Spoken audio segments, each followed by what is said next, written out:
प्रकार से प्रदर्शित किया कि जैसे राजस्थान में कांग्रेस को बहुत बड़ा नुकसान हुआ है और भारतीय जनता पार्टी की एक तरफा विजय हुई है। मैं कुछ तथ्य आपके सामने पंचायत राज के रखना चाहता हूं, जिससे ये स्पष्ट होता है कि राजस्थान में जो हाल ही में पंचायत राज के चुनाव प्रधान और जिला प्रमुखों के हुए हैं, उसमें भारतीय जनता पार्टी से कहीं कांग्रेस पार्टी आगे है। 2015 में कांग्रेस पार्टी के जिला परिषद के सदस्य जीते थे 233। आज हमारे सदस्य जीते हैं 253। जिला प्रमुख इन 21 जिलों में 7 बने थे, उसमें एक की कमी हुई है। हम लोग 6 चुनाव जीते हैं, लेकिन एक भी निर्दलीय नहीं था, वहां पर 2 निर्दलीय आए।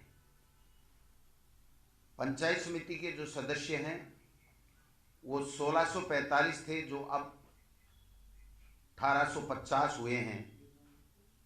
प्रधान जो 68 प्रधान थे 2015 में, वहां पर 98 प्रधान अब चुनाव जीते हैं कांग्रेस पार्टी के। 15 से बेहतर परिणाम हमारा। अब भारतीय जनता पार्टी का मैं परिणाम बताना चाहता हूं कि भारतीय जनता पार्टी के 393 जिला परिषद सदस्य थे, जो अब 353 रह गए, और जो जिला प्रमुख 14 थे उसमें कांग्रेस की तरह एक की कमी हुई है।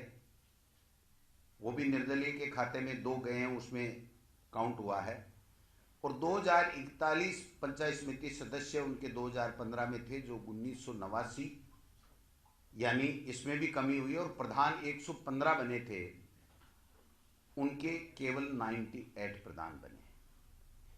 जो पंचायत समिति सदस्यों को वोट पड़े, उसका वोट प्रतिशत भारतीय जनता पार्टी का कांग्रेस से कम है। जो भारतीय जनता पार्टी को लोकसभा में वोट आए, उस लोकसभा के 1.5 साल, सवा साल के अंदर अंदर 18% की उनके वोट प्रतिशत में कमी हुई है। जो प्रमुख बात ये रही पंचायत चुनाव की कि एक तो पहली बार राजस्थान में सरपंचों के साथ चुनाव नहीं होकर के हमारे पंचायत समिति और जिला परिषद के सदस्यों के चुनाव करीब 1 साल बाद में हुए। जब 7 चुनाव होते हैं तो चूंकि सरपंच कांग्रेस विचारधारा के 70% के लोग आते हैं, इतिहास इस बात का गवाह है। इस बार भी 70% सरपंच कांग्रेस पार्टी की विचारधारा के हैं। लेकिन जब 7 चुनाव नहीं होते हैं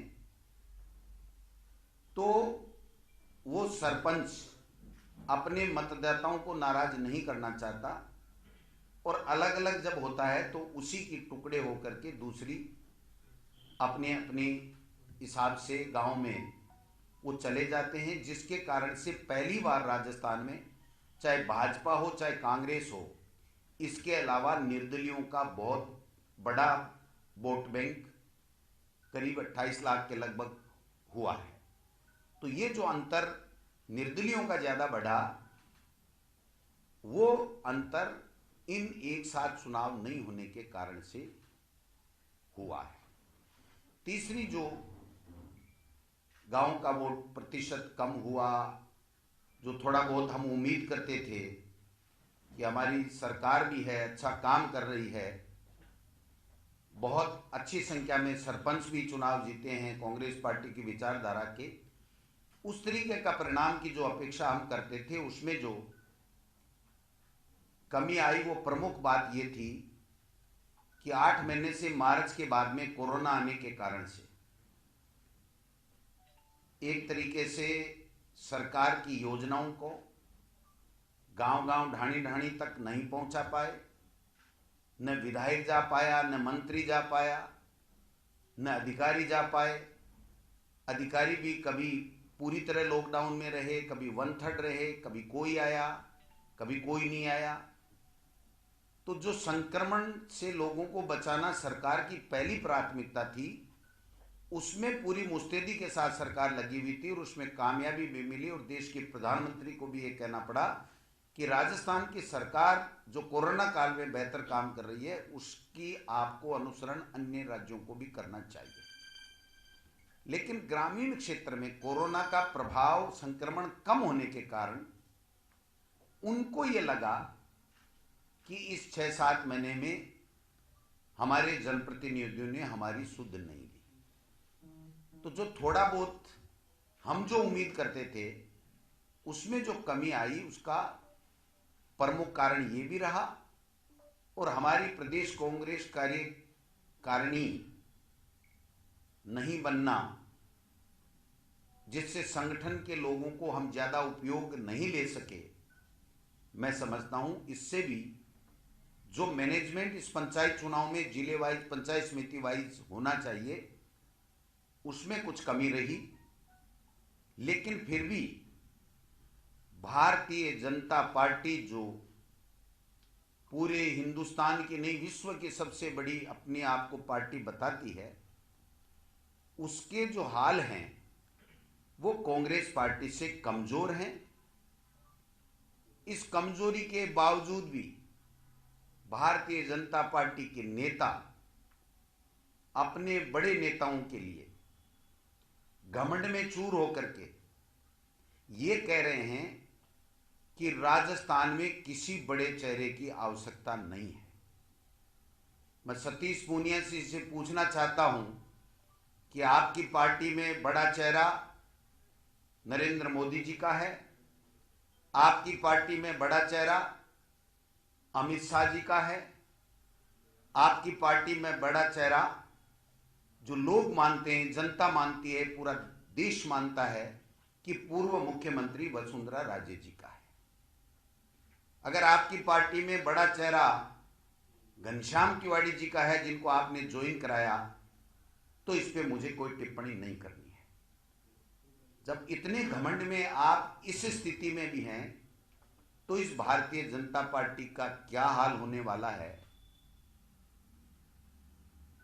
आप स्वयं समझ सकते हैं। जिस प्रकार से केंद्र की सरकार ने किसानों के लिए 3 काले कानून लाए और किसान आज दिल्ली में धरना दिए बैठे हैं, 2 हफ्ते से ज्यादा दिन हो गए हैं, और सरकार ये स्वीकार कर रही है कि हम 14 संशोधन करने को तैयार हैं, तो इस देश का दुर्भाग्य है, किसानों का नहीं सबका दुर्भाग्य है कि ऐसे व्यक्ति प्रधानमंत्री बने बैठे हैं जो बड़े पूंजीपतियों के लिए कानून ला करके राज्य के कृषि विषय का अधिकार छीनना चाहते हैं।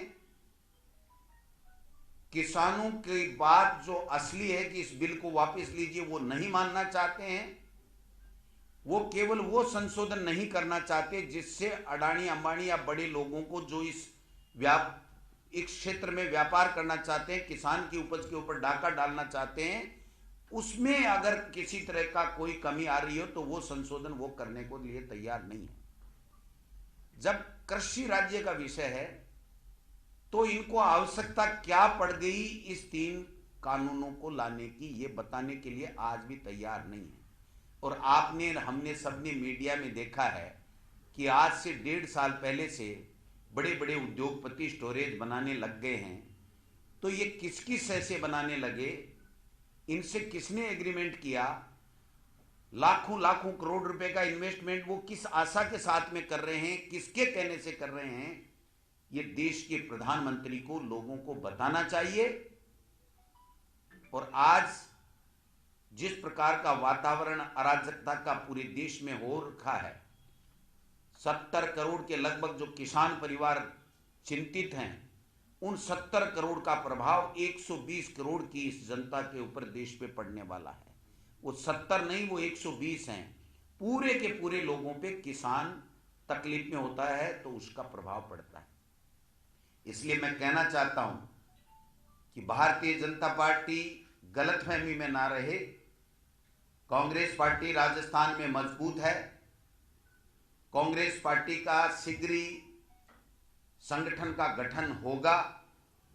सरकार 2 साल से बहुत बेहतर काम कर रही है, अच्छी अच्छी योजनाएं आई हैं, लेकिन हाँ, जो जीएसटी के कारण से हमारे राजस्थान के हिस्से का, स्टेट का हिस्से का पैसा जो केंद्र में चला गया, वो केंद्र की सरकार दबाए बैठी है कि कैसे न कैसे राजस्थान में चुनी हुई सरकार को हम कमजोर करें, वहां पर अराजकता का माहौल पैदा करें, वहां पर लोगों को कोई राज्य सरकार सुख सुविधा नहीं दे सके, इस तरह की व्यवस्था करने में केंद्र की सरकार लगी हुई है। पूरे प्रदेश की जनता जानती है कि भारतीय जनता पार्टी का जो शासन रहा है पहले, कभी वो कभी भी जनहित का नहीं रहा है, जनता की उसका नहीं रहा है।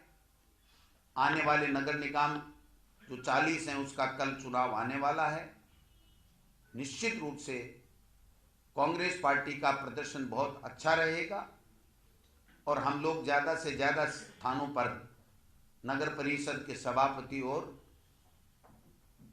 अध्यक्ष बनाएंगे और भारतीय जनता पार्टी जो टुकड़ों में बटी हुई है, 8-8 चेहरे मुख्यमंत्री की दौड़ में हैं और ऐसे ऐसे लोगों को वापस लाने के कुप्रयास कर रही है, कहीं सफल भी होंगे जिनका किसी भी रूप में कोई जनाधार नहीं बचा हुआ है, केवल मात्र इसलिए कि राजस्थान के बड़े चेहरे को ढकना है और नए लोगों को मुख्यमंत्री बनाना है। हमें इसमें कोई ऐतराज नहीं है भारतीय जनता पार्टी का कौन मुख्यमंत्री का चेहरा हो, लेकिन बताना चाहिए उनको कि जब बड़े चेहरे की आवश्यकता नहीं है तो वो छोटा चेहरा कौन सा है जिससे राजस्थान की जनता की जो हक और उनकी समस्याओं की आवाज सरकार तक आप लोग पहुंचा रहे हो, वो चेहरे कौन हैं और आने वाले समय में आपका क्या प्लान है कि कौन यहां से केंद्र से मुख्यमंत्री थोपा जा रहा है या कौन थोपा जा रहा है उसका उम्मीदवार। राजस्थान में कांग्रेस की सरकार है, राजस्थान में आने वाले चुनाव में कांग्रेस की सरकार भारी बहुमत के साथ बनेगी क्योंकि जनता का आशीर्वाद कांग्रेस पार्टी के साथ में है और जो कांग्रेस पार्टी का कार्यकाल है, उसकी जो उपलब्धियां हैं, जो अच्छे काम हैं, उसकी जो योजनाएं हैं, उससे जनता पूरी तरह से संतुष्ट है। सर, क्या वजह रही कि राहुल गांधी की मौजूदगी में घनश्याम तिवारी पार्टी में शामिल हुए, लोकसभा चुनाव में स्टार प्रचारक थे और 2 साल से कम समय में भी पार्टी छोड़कर चले गए? क्या कोई डिमांड के तहत आए थे या इच्छाएं पूरी नहीं हो पाई? क्या वजह मानते हैं? घनश्याम तिवारी जी क्यों छोड़ के गए, आपके सामने पीसी करके गए थे, सबको पता है। आज घनश्याम तिवारी जी की पीसी आई नहीं, मुझे पता नहीं उन्होंने क्यों वापस ज्वाइन किया, लेकिन एक जो बयान सतीश पूनिया जी का आया है, प्रदेश अध्यक्ष जी का, मैं समझता हूं इस पहेली को सुलझाने के लिए हम सब के लिए पर्याप्त होगा कि हमें राजस्थान में किसी बड़े चेहरे की आवश्यकता नहीं है। यानी घनश्याम तिवारी जी आ तो गए लेकिन वो कोई बड़ा चेहरा नहीं है, छोटे चेहरे ही। डूंगरपुर में भाजपा ने तो अपना तर्क दे दिया कि हम कांग्रेस के साथ इसलिए मिले थे कि बीटीपी के नक्सलियों से लिंक है। कांग्रेस का क्या तर्क है कि हमने भाजपा के कैंडिडेट को निर्दलीय बनाकर वोट दिया?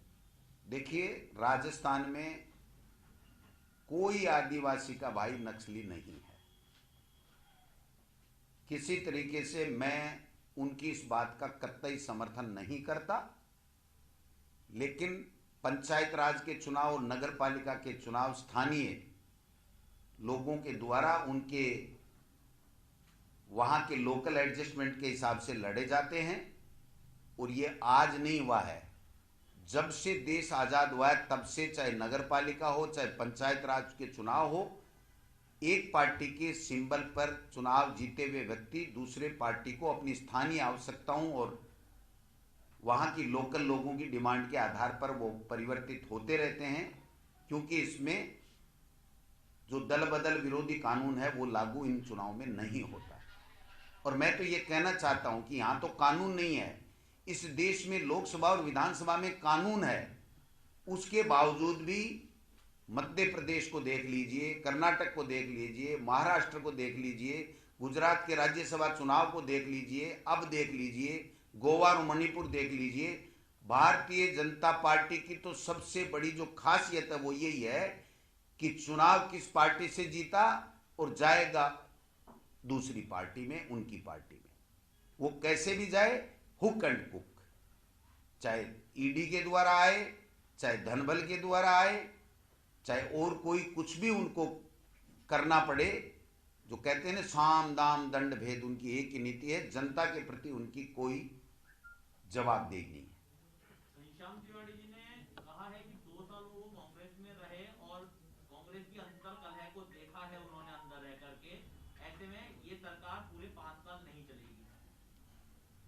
अगर ऐसा ही था तो उनको नई पार्टी बनानी चाहिए थी, जो उन्होंने बनाई। भारतीय जनता पार्टी में 1000 गुना ज्यादा कलह है दूसरी पार्टियों से। राजस्थान में कांग्रेस की पार्टी में कोई कलह नहीं है। सर मेरा सवाल है डूंगरपुर को जोड़ के आगे कि वहाँ पे जो भाजपा और कांग्रेस का गठबंधन हुआ, क्या स्थानीय नेताओं ने, इकाई ने आपसे उसकी अनुमति ली थी, आपकी जानकारी में था, या आपको परिणाम आने के बाद पता लगा? मैंने पहले भी कहा कि नगर पालिका, नगर निकाय और पंचायत राज के चुनाव स्थानीय लेवल के ऊपर स्थानीय नेताओं की देखरेख में लड़े जाते हैं। इसलिए जो फैसला होता है वो स्थानीय लेवल के ऊपर होता है और वहां के लोगों की जो इच्छा रहती है, डिमांड रहती है, उसके आधार पे वो लोग निर्णय लेते हैं। सर, अनुशासनहीनता की बात नहीं आती है इसमें? पार्टी कार्रवाई करती है एमएलए से चुनाव में या एमपी के चुनाव में, ऐसे नेशनल लेवल पे आप कह रहे हैं कानून तो नहीं है, लेकिन पार्टी लेवल पे क्या कोई एक्शन की स्थिति होती है या नहीं? इस देश का प्रधानमंत्री अनुशासनहीनता कर रहा हो, आप देखिए मध्य प्रदेश में कितने लोगों के इस्तीफे दिलाए, गुजरात में कितने के दिलाए, गोवा में क्या किया, मणिपुर में क्या किया। अरे मेरे भाइयों, देखो तो सही, ये तो पार्षद है, पंचायत समिति, जिला परिषद के मेंबर हैं। आप देखो इस देश में किस प्रकार का माहौल इन लोगों ने पैदा कर दिया है कि कोई भी व्यक्ति ये नहीं कह सकता कि मैं सुरक्षित हूँ राजनीतिक तौर पे। हर के पीछे ईडी लगा रखी है, सीबीआई लगा रखी है, हर को धनबल के आधार पे तोड़ मरोड़ करके राजस्थान में जिस प्रकार की कुचेष्टा हुई और केंद्र के मंत्री तक शामिल हो गए उस गिराने, सरकार गिराने की कुचेष्टा में, और देश का प्रधानमंत्री 10 दिन से पूरे नेशनल मीडिया में आ रहा है। फिर जब हमारे मुख्यमंत्री जी प्रधानमंत्री जी को फोन करते हैं तो कहते हैं राजस्थान में क्या हो रहा है मुझे जानकारी नहीं है। ऐसा झूठ बोलने वाला प्रधानमंत्री इस देश को मिला, यह हमारा सबका दुर्भाग्य है। सर, बीटीपी के जो विधायक है वो कह रहे हैं कि हम समर्थन वापस लेंगे, लगभग उन्होंने ट्वीट भी कर दिया है। उनके बड़े जो नेता उन्होंने कह दिया हम समर्थन वापस ले रहे हैं। कांग्रेस एक गठबंधन बनाने चली थी आदिवासियों का, सेकुलर पार्टियों का, आपको नहीं लगता ये जो आपके स्थानीय स्तर के समीकरण छोड़े जाने से उस गठबंधन पे असर पड़ेगा आगे आने वाले दिनों में? देखिए, राजस्थान की विधानसभा में बीटीपी के दोनों माननीय सदस्यों ने ये लिख के दे रखा है कि हम सरकार के साथ हैं, समर्थन में हैं। आज की तारीख में जब मैं यहाँ बोल रहा हूं तब भी वही स्थिति है। इसलिए किसी भी प्रकार के काल्पनिक सवाल का मैं समझता हूं कोई जवाब नहीं है। आज की तारीख में भी बीटीपी के दोनों विधायक कांग्रेस के समर्थन में हैं, साथ में। सर, कल उन्होंने ट्वीट किया था, सवाल काल्पनिक नहीं है। उनके जो छोटू भाई वसावा है उन्होंने कहा, ट्रेंड भी चला ट्विटर पे, कांग्रेस बीजेपी। मैं पुनः ये कहना चाहता हूं कि जब तक कोई भी दल समर्थन देता है, वो जब तक राजस्थान की विधानसभा में स्पीकर को लिख के नहीं देता है कि मैं इसकी संबद्धता से अलग होना चाहता हूं, तब तक यही माना जाता है और यही कानून और कायदा है कि वो हमारे कांग्रेस पार्टी के समर्थन में हैं। राजकुमार रोत ने एक बात और भी कही कि आपको और मुख्यमंत्री जी दोनों को फोन करके या मैसेज पहुंचा करके हमने उनसे समर्थन मांगा था, तो कोई आश्वासन उनकी ओर से, आपकी ओर से दिया गया था या बात हुई थी, नहीं हुई थी, स्थिति क्या है? बातें होती भी रहती हैं, सब बातें हो भी नहीं सकती, लेकिन मैं इतना ही कहना चाहता हूं कि हमारे दोनों साथी राजस्थान की विधानसभा में सरकार के साथ में हैं और किसी तरह की कोई बात अगर हमारे सामने आएगी तो मुख्यमंत्री जी इसके बारे में, क्योंकि वो सरकार के समर्थन में हैं, हमारे कांग्रेस पार्टी का हिस्सा नहीं है, इसलिए वो उनके स्तर के ऊपर बातचीत की जाएगी। मेरे पास में उनकी तरफ से किसी तरह का कोई टेलीफोनिक मैसेज या कोई फ़ोन नहीं आया है कि हम कांग्रेस पार्टी की सरकार का साथ नहीं दे रहे हैं। इसलिए मेरे पास जो सूचना है और राजस्थान की विधानसभा में लेटेस्ट जो अपडेट है उसमें वो दोनों बीटीपी के सदस्य, माननीय सदस्य हमारी सरकार के साथ में। सर, कृषि कानून को लेकर राजभवन जो फाइल जो गई हुई है सर, उसमें अभी तक कोई जवाब नहीं आया है, तो क्या कोई गतिरोध बना हुआ है राजभवन के साथ, कोई संवाद हो रहा है सर? बहुत कम गुंजाइश है उसके आने की, क्योंकि इस देश में जब से नरेंद्र मोदी प्रधानमंत्री बने और अमित शाह, ये दोनों किसी भी संवैधानिक संस्था को काम अपने स्वतंत्र तरीके से नहीं करने दे रहे हैं।